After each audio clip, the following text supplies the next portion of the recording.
Meenakshi YouTube channel చూస్తున్న వారందరికీ ధన్యవాదములు. నమస్తే. చాలా వీడియోలు చేసి పెడుతూ ఉన్నాను. మరి నచ్చినట్లయితే లైక్ చేయండి, షేర్ చేయండి, సబ్స్క్రైబ్ చేయండి. మనకి జాతక చక్రంలో కేంద్రాలు, కోణాలు, ఉపచయ స్థానాలు ఉంటాయి. మరి ఉపచయ స్థానాలు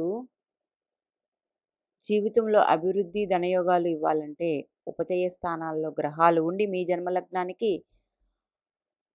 ఆ గ్రహ దశలు వస్తే మంచి లాభదాయకంగా ఉంటుంది. ఎందుకంటే అర్ధరాశులు 6, 10 రెండు కూడా అర్ధరాశే, 2 మార్క స్థానంగా తీసుకుంటాం.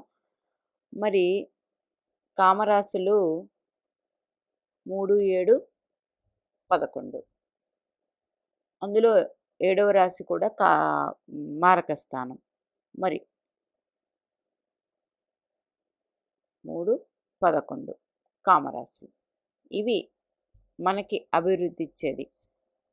ఎట్లా అంటే మీ జన్మలగ్నం నుండి తృతీయ స్థానం, మీ జన్మలగ్నం నుండి షష్ఠ స్థానం, మీ జన్మలగ్నం నుండి దశమ స్థానం, మీ జన్మలగ్నం నుండి లాభస్థానం. ఇందులో కానీ మీకు గ్రహాలు ఉన్నాయా చూడండి. ఉంటే ఆ గ్రహ దశలు అత్యంత యోగాన్ని ఇస్తాయి. 1వ పాయింట్.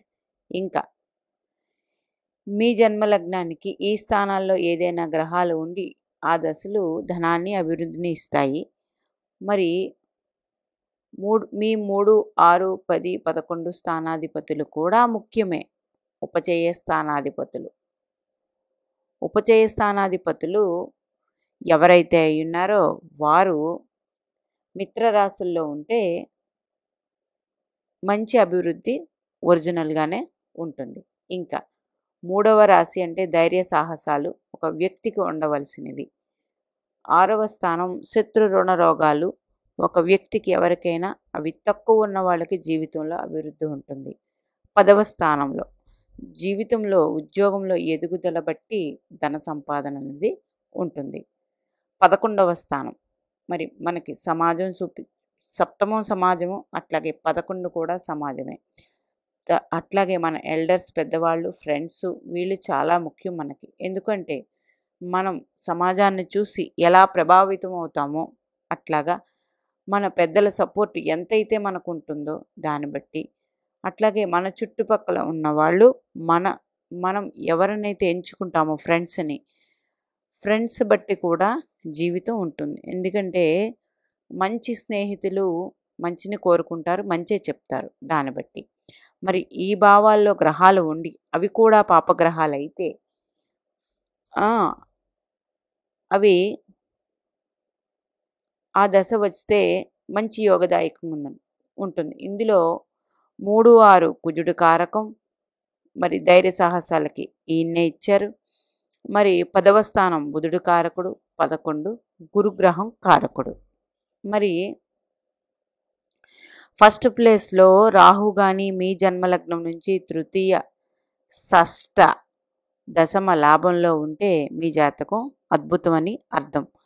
ఉండి అది శనిపాలిత రాశులైతే మరింత శుభదాయకం. మరి సెకండ్ ప్లేసు శని భగవానుడికి వస్తుంది. శని భగవానుడు 3లో కానీ 6లో కానీ 10లో కానీ 11లో ఉంటే అది శనిపాలిత రాశులైతే మంచిది. ఇంకా థర్డ్ ప్లేసు కేతువుకి వస్తుంది. గురుపాలిత రాశులైతే మంచి యోగదాయకం. మరి 4th ప్లేస్ రవి కుజులకు వస్తుంది. రవి కుజులు చూడండి, కుజుడు దశమంలో దిగ్బలం పొందుతారు, రవి కూడా దశమంలోనే దిగ్బలం. వీరిద్దరికి పాపక్షేత్రంలోనే దిగ్బలాన్ని ఇచ్చారు. మరి ఎవరికైనా 3, 6, 10, 11 స్థానాల్లో రాహు ఉండి శనిపాలిత రాశి అయ్యి 42 సంవత్సరాల నుండి ఆ దశ వస్తే మంచి ధనాభివృద్ధి ఉంటుంది. మాకు అలా లేదండి, మాకు గురుపాలిత రాశిలో రాహు ఉన్నారు, తృతీయ స్థానం అయింది అంటే ఒక 70-60% ఉంటుంది. మరి అట్లాగే శని భగవానుడికి మెచ్యూరిటీ లెవెల్ 36 సంవత్సరాల నుండి కాబట్టి శనిపాలిత రాశుల్లో ఉండి అది 3, 6, 10, 11 స్థానం అయితే మంచి యోగదాయకం. మరి థర్డ్ ప్లేస్ కేతువుది కాబట్టి 48 సంవత్సరాల నుండి, అంటే 48 సంవత్సరాలకి కేతు మహర్దశ వచ్చి అది గురుపాలిత రాశి అయ్యి 3, 6, 10, 11 స్థానం అయితే యోగదాయకం ఉంటుంది. ఇంకా ఫోర్త్ ప్లేస్ రవి కుజులకి. ఈ ఏజ్ ఏ ఏజ్ అంటే రవికి 22 నుంచి మెచ్యూరిటీ ఏజ్, కుజుడికి 28 నుండి అట్లా వచ్చి అవి పాప 3, 6, 10, 11లో ఉండి ఆ దశ వస్తే యోగదాయకంగా ఉంటుంది. ఇంకపోతే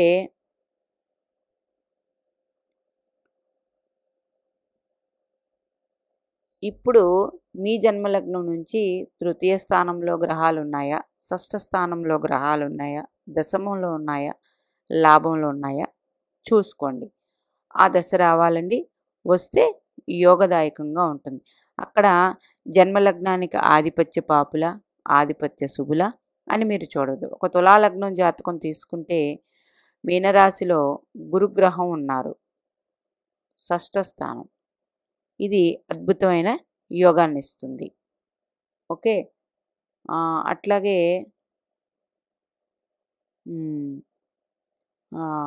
ఇంకా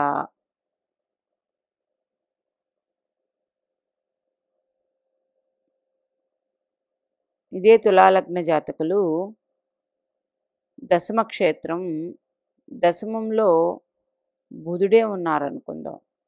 బుధుడికి కారకా ప్లేస్ కదండి. భాగ్యాధిపతి వచ్చి దశమంలో ఉండడం ఇది మంచి యోగదాయకం. ఓకే, అట్లా కాకుండా ఇదే దశమంలో శని భగవానుడు ఉన్నారనుకోండి. దశమ క్షేత్రంలో శని భగవానుడు ఉన్నారు. మరి ఇక్కడ పుష్యమి నక్షత్రం ఉంటుంది. ఆశ్లేష, పుష్యమి ఆశ్లేష, పునర్వసు, పుష్యమి ఆశ్లేష నక్షత్రాలు ఉంటాయి ఇందులో. పుష్యమిలో ఉన్నారనుకోండి, చతుర్థ పంచమాధిపతి శని భగవానుడు.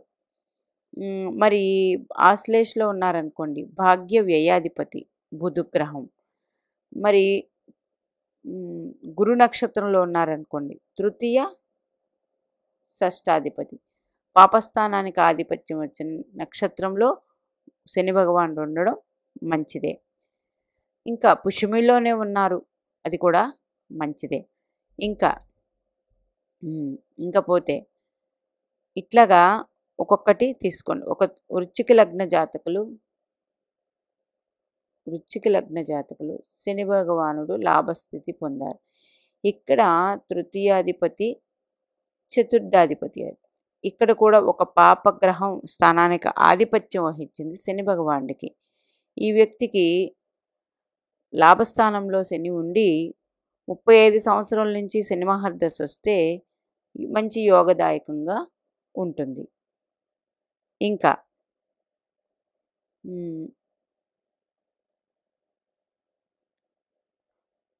అట్లాగే ఎవరికైనా గుర్తుపెట్టుకోండి, ఎవరికైనా లాభస్థానంలో గ్రహాలు ఉండి ఆ దశలో వస్తే మంచి యోగం. ఎందుకంటే ఆధిపత్య శుభుడాన్ని కాకుండా పాపస్థానాలలో ఉన్న గ్రహాలు నేరుగా డైరెక్ట్గా మంచి యోగాన్ని ఇస్తాయి. అందుకే లాభస్థానంలో ఏకాదశ స్థితే గ్రహే అంటే మీరు మనకి పురోహితులు పూజ చేస్తున్నప్పుడు కూడా మీరు మంత్రాలు వింటే అర్థమవుతుంది. ఏకాదశ స్థానంలో గ్రహాలు ఉన్నట్లయితే ఆ జాతకం మంచిది. అందులో పాపగ్రహాలు అయితే అద్భుతమైన యోగం, శుభగ్రహాలు కూడా యోగాన్ని ఇస్తాయి. ఇందాక చెప్పినట్టు రవి గ్రహం 22 సంవత్సరాల నుంచి యోగాన్ని ఇస్తారు. చంద్రుడు 24, మరి గురుగ్రహం 15, 16 సంవత్సరాల నుండి, తర్వాత బుధగ్రహం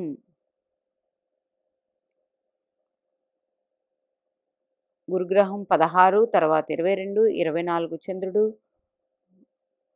బుధగ్రహం 31, శుక్రగ్రహం, కుజగ్రహం 28, 28, 30, 31, శుక్రగ్రహం 25 చంద్రుడి తర్వాత, శని భగవానుడు 36, రాహు 42, కేతువు 48. ఇట్లాగనమాట. మీకు ఏ గ్రహం ఉందో ఆ గ్రహం యొక్క దశ లాభస్థానంలో ఉండి మీకు మెచ్యూరిటీ లెవెల్ అంత ఉన్నప్పుడు ఆ గ్రహ దశ వస్తే 100% డైరెక్ట్గా నేరుగా మంచి ఫలితాల్ని ఆ గ్రహం అందిస్తుంది. లాభస్థితి పొందిన గ్రహ దశలు. లాభస్థానం అంత గొప్ప స్థానం. ఉపచయంలో ఫస్ట్ ఏది అంటే లాభస్థానం తీసుకుందాం. లాభస్థానంలో ఉన్న గ్రహదశ అది పాపగ్రహమయ్యి ఆ గ్రహదశ మీకు మీ ఏజ్కి సరిపడగా వస్తే ఎక్కువ ఫలితం అందుకుంటారు. మాకు ఏజ్కి సరిపడగా రాలేదండి, మా జన్మలగ్నానికి పాపి అయ్యారు అన్నప్పుడు 50% అయినా మాత్రం మంచి ఫలితాలను అందుకుంటారు, చెడ్డ ఫలితాలు అయితే అందుకోరు. అందుచేత అభివృద్ధి ఎలా అందుకుంటామండి? అందుకోవడం అంటే ఏ ఏజ్లో ఏ గ్రహం ఉందో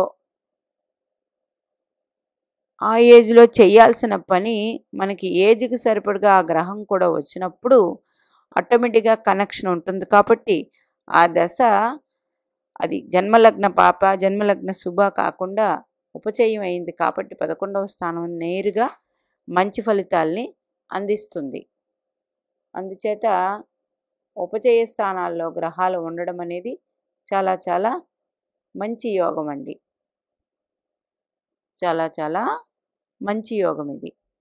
జీవితంలో అభివృద్ధి అన్న వాళ్ళకి ఉపచయ స్థానంలో గ్రహాలు ఉన్న వాళ్ళ జీవితం 100% యోగదాయకంగా ఉంటుంది. ఒక వ్యక్తికి ఒక కుంభలగ్న జాతకులు శని భగవానుడు లగ్నాధిపతి వ్యయాధిపతి వ్యయంలో ఉన్నారు. దశ యోగిస్తుంది కానీ ఇది ఉపచయం కాదు. 3, 6, 8, 12 స్థానాలు కష్టపెట్టే స్థానాలు. మరి 12లో ఉన్న గ్రహ దశ వచ్చింది శని భగవాను దశ. 35 సంవత్సరాల నుండి యోగాన్ని ఇస్తుంది. అక్కడ శని భగవానుడు లగ్నాధిపతి అయ్యి వ్యయస్థితి పొందారు కాబట్టి. అట్లా కాకుండా ఉపచయంలో ఉంటే ఇప్పుడు 1, 2, 3, 4, 5, 6 ఉపచయం. ఓకే,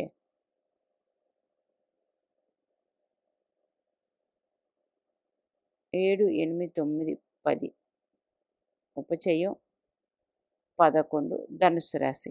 ఇక్కడ ఎలా తీసుకుంటామండి? 3 జలతత్వపు రాశుల్లో వచ్చాయి. 1 అగ్నితత్వం, 2 జలతత్వం అయింది కుంభలగ్నానికి. అది గురుపాలిత రాశి. ఇలా ఎలా తీసుకుంటాం? ఇక్కడ 10లో ఉన్నప్పుడు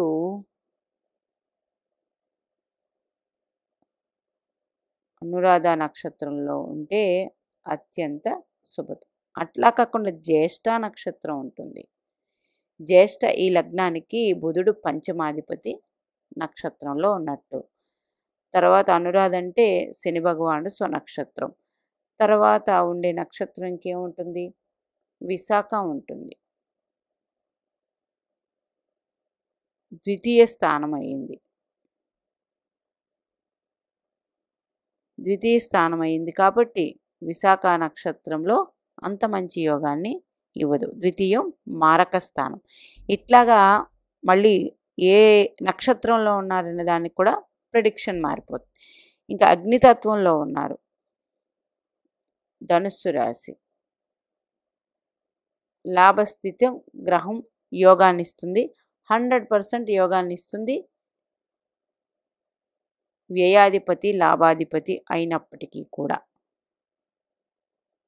ఇట్లాగా యోగాన్ని ఇస్తుంది. 35 సంవత్సరాలకు వస్తే మరింత యోగం. అందుకని ఇందాక చెప్పినట్టు జన్మలగ్నానికి ఉపచయ స్థానాల్లో పాపగ్రహాలు ఉంటే శని పాలిత రాశి అయితే కుంభలగ్నానికి ఇది అంతగా ఫేవరబుల్ కాదు. ఇది ఎందుకు చెప్పడం జరిగిందంటే ఉపచయ స్థానం గురుపాలిత రాశి అయింది.